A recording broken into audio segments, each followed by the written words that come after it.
ടിയാൻ എന്ന സിനിമയ്ക്ക് ശേഷം ജീൻ കൃഷ്ണകുമാറും മുരളി ഗോപിയും ഒരുമിക്കുന്ന ഒരു സിനിമയാണ് അനന്തൻകാട്. അനന്തൻകാട് ഒരു പൊളിറ്റിക്കൽ ആക്ഷൻ ത്രില്ലറാണ്. 1980കളുടെ ഒടുക്കത്തിലും 90കളുടെ ആരംഭത്തിലുമായി നടക്കുന്ന കഥയാണ് ഈ സിനിമ പറയുന്നത്. 3 സ്ഥലങ്ങളെ പരസ്പരം ബന്ധിപ്പിച്ചുകൊണ്ടാണ് കഥ മുന്നോട്ട് പോകുന്നത്. ശ്രീലങ്ക, തമിഴ്നാട്, തിരുവനന്തപുരം. ആദ്യത്തെ ഒരു 20 മിനിറ്റോളം കാണിക്കുന്നത് ശ്രീലങ്കയും അവിടുത്തെ പ്രശ്നങ്ങളും ഒക്കെയാണ്. അതിനുശേഷം തമിഴ്നാട്ടിലേക്ക് വരുന്ന കഥ പിന്നീട് കേരളത്തിലേക്ക് അഥവാ തിരുവനന്തപുരത്തേക്ക് എത്തുന്നു. എന്തുകൊണ്ടാണ് അനന്തൻകാട് എന്ന് ഈ സിനിമയ്ക്ക് പേര് വരുന്നത്? തിരുവനന്തപുരത്തിന്റെ ഒരു ചരിത്ര നാമമാണ് അനന്തൻകാട്.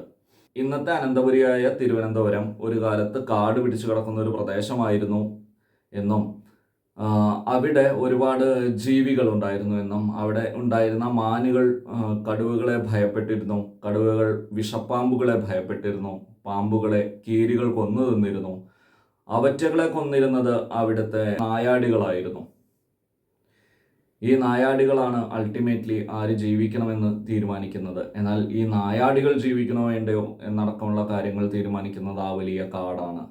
ഇന്ന് തിരുവനന്തപുരം ഒരു സിറ്റിയായി പരിണമിക്കുമ്പോൾ ആരവിടെ ജീവിക്കണം, ആരവിടെ വാഴണം, ആരവിടെ വീഴണം എന്ന് തീരുമാനിക്കുന്നത് ഭരണസിരാ കേന്ദ്രം തിരിക്കുന്ന തലയാണ്.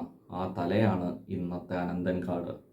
അങ്ങനെ തനിക്ക് വാഴാൻ വേണ്ടി മറ്റുള്ളവരെ വീഴ്ത്തുന്ന ഒരു രാഷ്ട്രീയ നേതാവാണ് വിജയരാഘവൻ.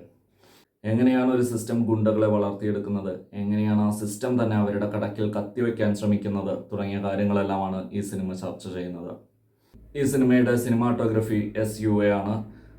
പശ്ചാത്തല സംഗീതം ബി അജ്നീഷ് ലോക്നാഥാണ്. കാന്താര ഫ്രാഞ്ചൈസിയിലൂടെ ശ്രദ്ധേയനായ അജ്നീഷിൻ്റെ മലയാളത്തിലെ അരങ്ങേറ്റ ചിത്രം കൂടിയാണ് അനന്തൻകാട്. ആര്യയെ പോലെ ഒരു നടൻ മലയാളത്തിൽ ഒരു ലീഡ് റോൾ ചെയ്യുന്നു എന്ന രീതിയിലുള്ള പോസ്റ്ററുകളെല്ലാം കാണുമ്പോൾ എങ്ങനെയാണ് ഈ സിനിമ സക്സസ് ആവുക എന്നൊരു തോന്നൽ എനിക്കുണ്ടായിരുന്നു. പക്ഷേ ഈ സിനിമ കണ്ടിറങ്ങുമ്പോൾ ആര്യ ആ കഥാപാത്രത്തിന് അത്രയധികം ആപ്റ്റാണ് എന്ന് തന്നെയാണ് എനിക്ക് തോന്നിയത്. എന്നെ സംബന്ധിച്ചിടത്തോളം ഇന്ദ്രൻസ് തന്നെയാണ് ഈ സിനിമയിലെ നായകൻ.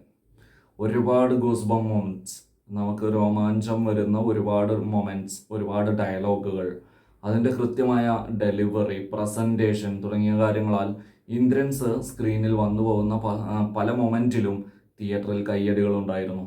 ഈ സിനിമയുടെ പ്രൊമോഷണൽ വീഡിയോകളൊക്കെ വരുന്ന സമയത്ത് മുരളി ഗോപിയും ആര്യയും എല്ലാം ഇന്ദ്രൻസിനെ ചേർത്ത് പിടിക്കുന്ന ചില സീനുകളൊക്കെ നമ്മൾ കണ്ടു.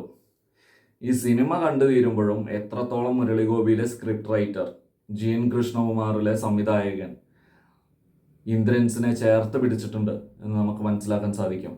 അത്രയും പവർഫുൾ ആയിട്ടുള്ള ഒരു കഥാപാത്രമാണ് ഇന്ദ്രൻസിന് കൊടുത്തിട്ടുള്ളത്. ഒരു എക്സ്ട്രാ ഓർഡിനറി മാസ് ക്യാരക്ടറാണ് ഇന്ദ്രൻസ് ഈ സിനിമയ്ക്കകത്ത് ചെയ്തിട്ടുള്ളത്. എന്ന് വെച്ചാൽ അദ്ദേഹം മുണ്ടുമടക്കി കുത്തി ഫൈറ്റ് ചെയ്യുന്നൊന്നുമില്ല, ഡയലോഗുകളിലൂടെ മാത്രമാണ് ആ പ്രസന്റേഷൻ വരുന്നത്. ഒരു പോലീസുകാരൻ്റെ വീട്ടിൽ കയറി ചെന്ന് അദ്ദേഹം ഒരു മാസ് സാധനം പറയുന്നുണ്ട്. അതുപോലെ ക്ലൈമാക്സ് സീനിൽ അദ്ദേഹം പറയുന്ന ചില സംഭവങ്ങളുണ്ട്. തിരുവനന്തപുരം തെക്കന്മാർ ചതിയന്മാരാണെന്നുള്ള രീതിയിൽ വിജയരാഘവൻ പറയുമ്പോൾ അതിന് അദ്ദേഹം ചെയ്യുന്ന ഒരു കൗണ്ടർ ഉണ്ട്. അദ്ദേഹത്തിൻ്റെ ഇൻട്രോ സീനുണ്ട്. ഒരു സിഗരറ്റ് കത്തിക്കുന്ന വെളിച്ചത്തിലാണ് അദ്ദേഹത്തിൻ്റെ മുഖം കാണിക്കുന്നത്. ഒരു കൊട്ടേഷൻ ടീമിൻ്റെ ലീഡറാണ് അദ്ദേഹം.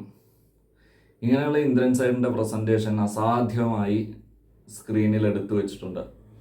അത് ഭയങ്കര ഇമ്പാക്റ്റും സിനിമയ്ക്കും കാഴ്ചക്കാർക്കും കൊടുക്കുന്നുണ്ട്.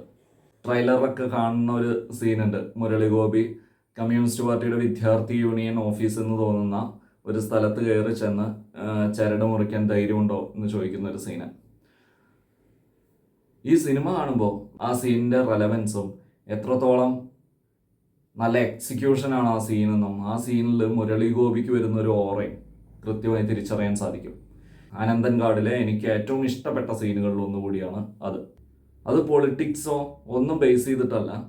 ആ ഒരു സീനിൻ്റെ പ്രസൻറ്റേഷൻ, തൊട്ടടുത്ത് വരുന്ന സീനിൻ്റെ കണക്ഷൻ, അതുകൂടി ചേർത്ത് വായിക്കുമ്പോഴാണ് ആ സീനിൻ്റെ ഭംഗി നമുക്ക് മനസ്സിലാവുള്ളൂ.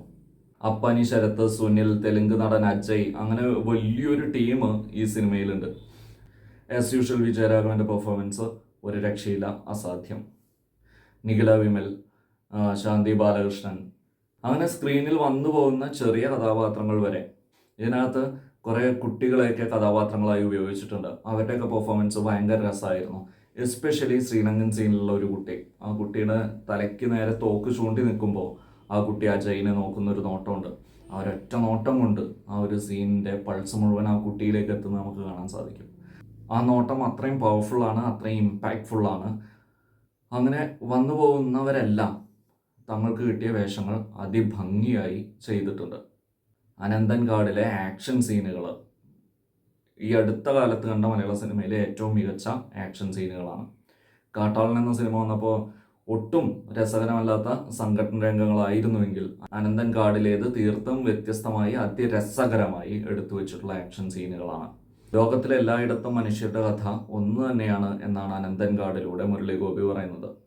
സിസ്റ്റം എങ്ങനെയാണ് മനുഷ്യരെ ഇല്ലായ്മ ചെയ്യുന്നത്, എങ്ങനെയാണ് അവരുടെ ആവശ്യങ്ങൾക്ക് വേണ്ടി യൂസ് ചെയ്യുന്നത്, അത് കഴിഞ്ഞ് സിസ്റ്റത്തിൽ നിന്ന് പുറന്തള്ളുന്നത് തുടങ്ങിയ കാര്യങ്ങളെല്ലാമാണ് ഈ സിനിമ ചർച്ച ചെയ്യുന്നത്. തീർച്ചയായും തിയേറ്ററിൽ നിന്ന് തന്നെ എക്സ്പീരിയൻസ് ചെയ്യേണ്ടുന്ന ഒരു കംപ്ലീറ്റ് ആക്ഷൻ പൊളിറ്റിക്കൽ കൊമേഴ്ഷ്യൽ എൻ്റർടൈനറാണ് അനന്തൻകാട്.